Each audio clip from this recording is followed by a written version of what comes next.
Hola, ¿cómo les va?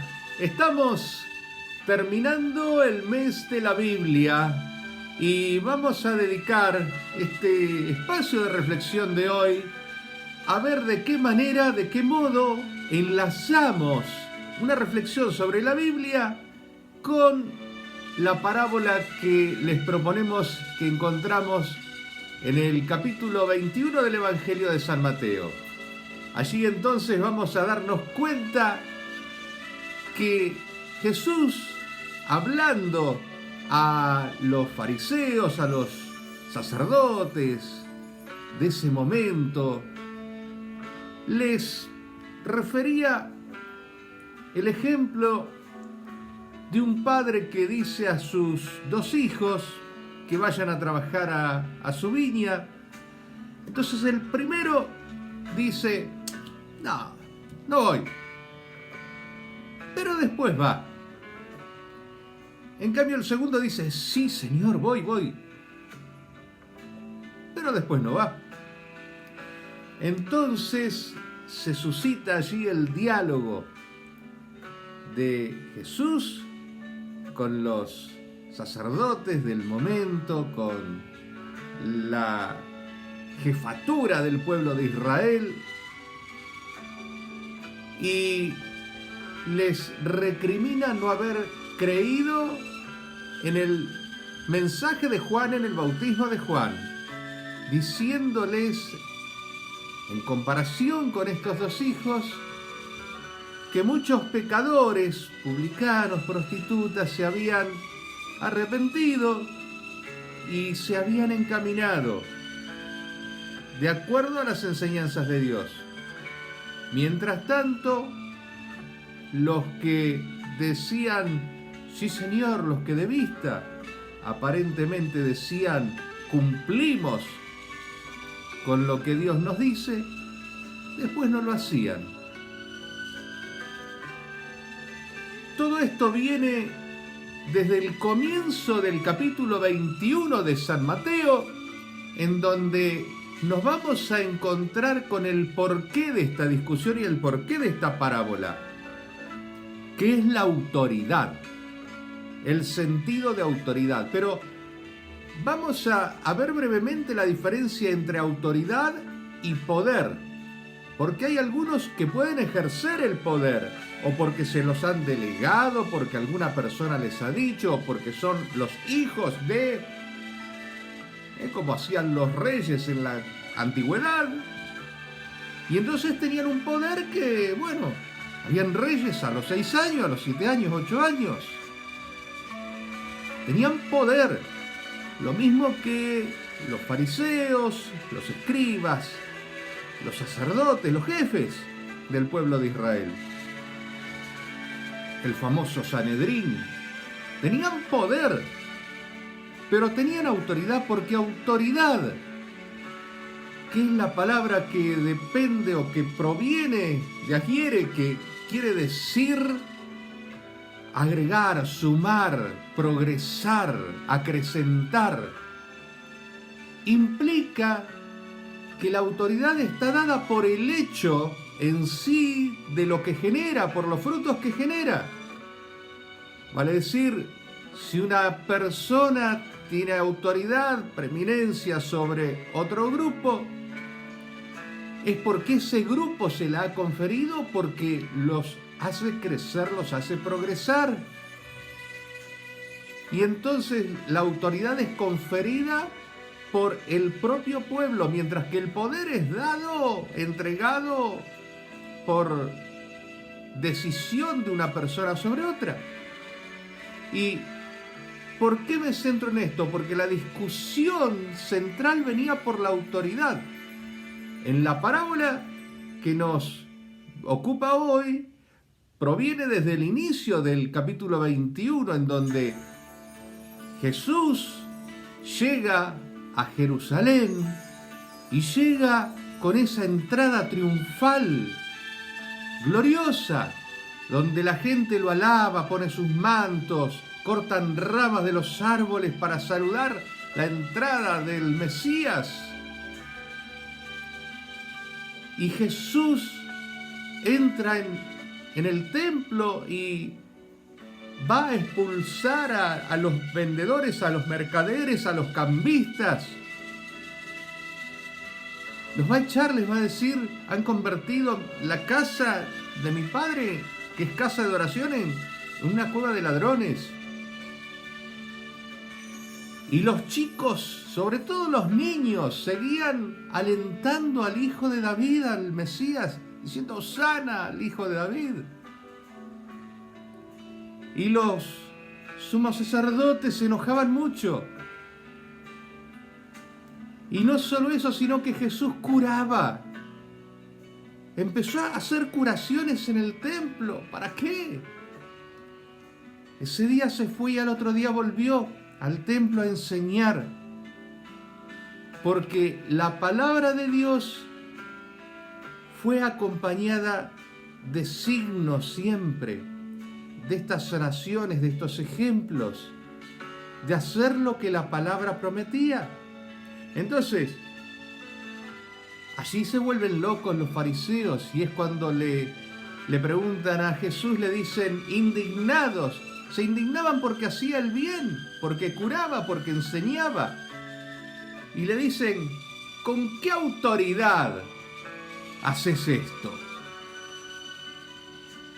Y Jesús les responde con otra pregunta, les dice, me preguntan con qué autoridad lo hago, yo les voy a preguntar a ustedes, ¿con qué autoridad bautizaba Juan? ¿Con la autoridad del cielo o de los hombres? Y no supieron qué responderles. Si decían del cielo, Jesús les podía decir, ¿y por qué no se acercaron a bautizarse? ¿Por qué no se hicieron bautizar? ¿Por qué no siguieron los caminos de conversión que predicaba Juan? Y si decía a los hombres, se le venía toda la gente encima, a los fariseos, a los sacerdotes, a los escribas, porque consideraban a Juan un profeta de Dios. Tenían esa hipocresía de pensar una cosa y hacer otra. Y eran incoherentes porque en un lado hacían una cosa y en otro lado otra. Y es entonces cuando se presenta esta parábola en la cual Jesús confronta a quienes pretendían ser los doctores de la ley, los que enseñaban, los que guiaban al pueblo. ¿Y cómo vinculamos esto con la Biblia? Porque nos podemos preguntar, ¿cuál es la autoridad que tiene la Biblia para enseñarnos? ¿Cuál es la autoridad? ¿De dónde le viene la autoridad a la Biblia para transmitirnos y decir que es la palabra de Dios? Porque Dios interviene constantemente a lo largo de los siglos y siglos hasta que esa Biblia que tenés ahí llega a tus manos. Al principio haciendo los hechos desde la creación, la liberación del pueblo judío, el cruce del Mar Rojo, todo. En todo momento estuvo la intervención de Dios haciendo cosas y cuando el pueblo se desviaba, ahí estaba Dios hablándole a los profetas para corregir el rumbo. Segundo, Dios estaba en el recordar de la gente de esas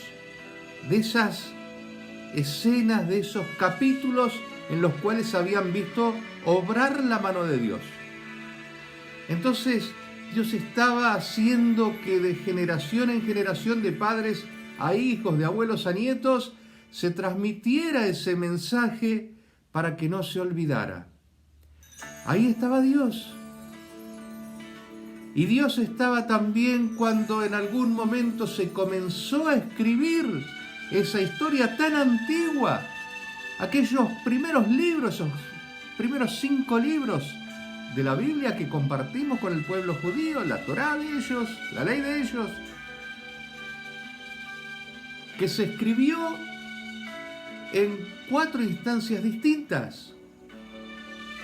Estaba Dios presente en los que recopilaban los dichos, salieron a recorrer el reino del norte, salieron otros y recorrieron en otro tiempo el reino del sur y fueron rescatando y escribiendo la forma particular que cada comunidad tenía de haber vivido la experiencia de Dios, el paso de Dios por el pueblo, la historia de Dios. Y después, cuando estuvieron en el exilio, también hubo quien escribió para que no olvidaran de dónde provenían. Hubo quien escribió otra visión más, también inspirada por Dios. Y hubo alguien que en algún momento se le ocurrió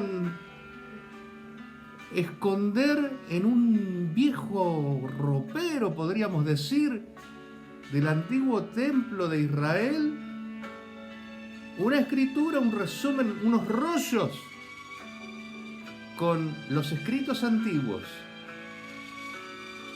Y ahí estuvo Dios protegiendo esos rollos en ese ropero hasta que siglos después salieron a la luz cuando se reformó el templo.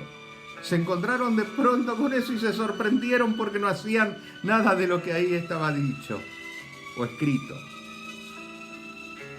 Y después Dios está presente también en ese agiógrafo, en ese autor que tiene que reunir esas 4 fuentes en las cuales no hay que perder nada porque son todos puntos de vista distintos de la misma acción de Dios.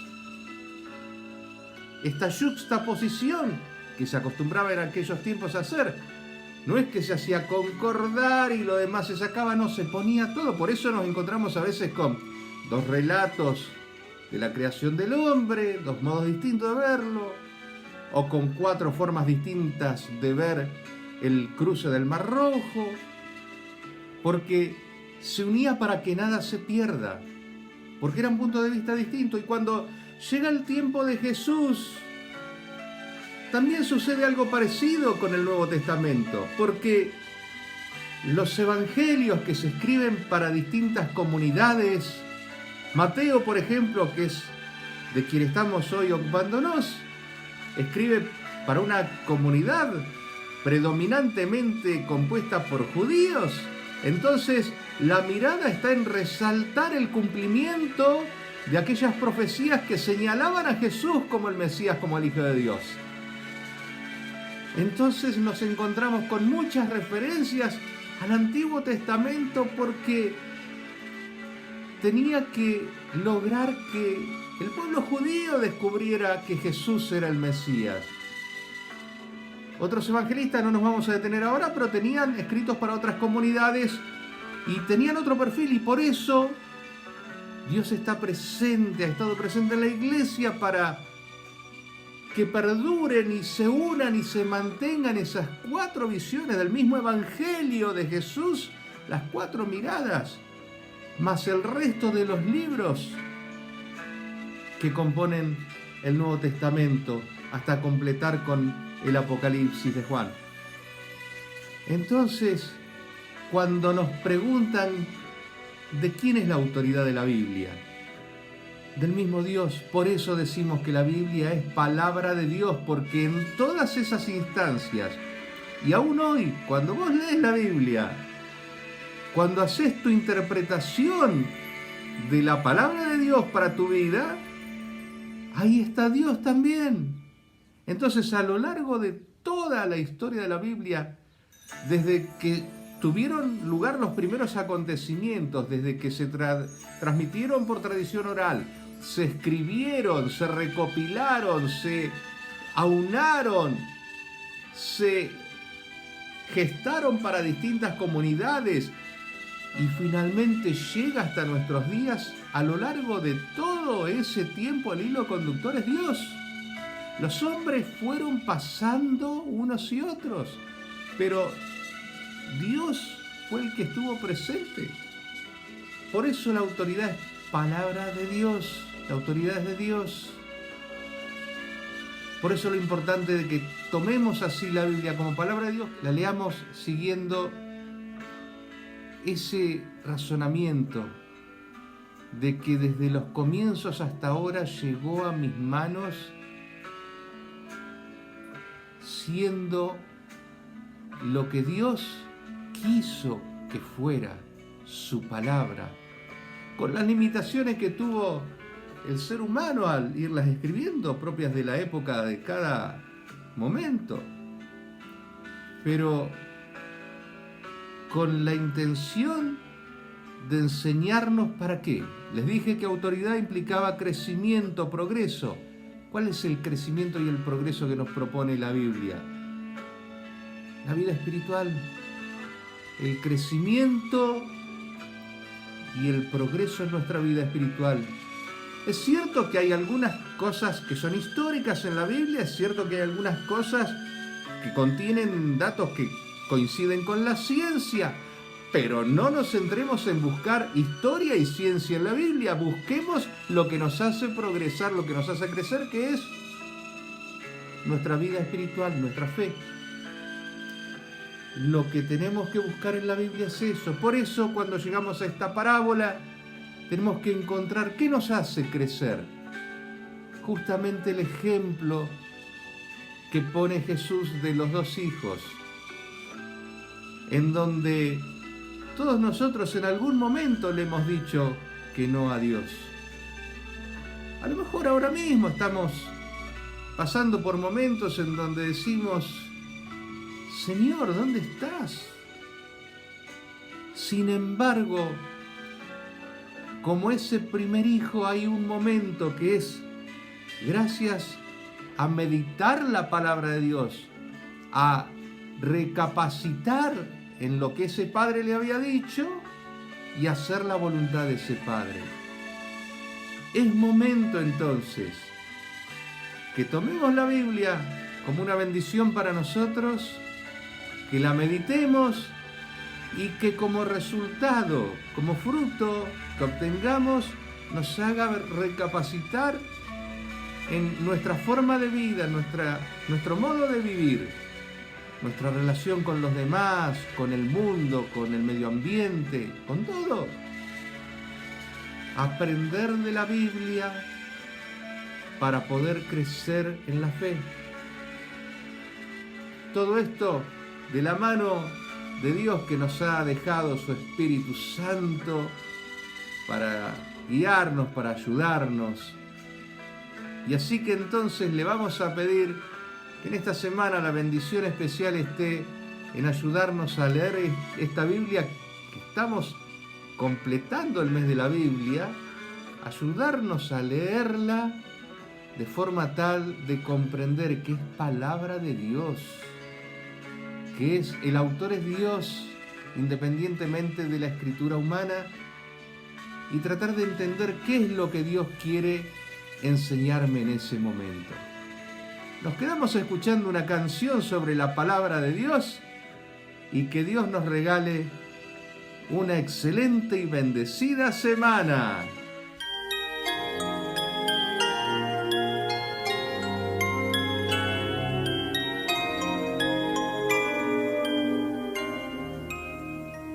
Tu palabra, Señor, es palabra de amor que nos habla directo al corazón. Te pedimos, Señor, que tengamos valor para ser hoy el eco de tu voz. La palabra de Dios es fecunda, ilumina y nos da seguridad, como el mar que en la noche profunda su murmullo nos hace escuchar. El Señor con amor y ternura nos da muestras de su inmensidad. Tu palabra, Señor, es palabra de amor que nos habla directo al corazón. Te pedimos, Señor, que tengamos valor para ser hoy el eco de tu voz. La palabra de Dios es aliento para todo el que quiera ser mejor, a los hombres que buscan en serio encender una llama de amor. El Señor los invita a su encuentro, a escuchar en silencio su voz.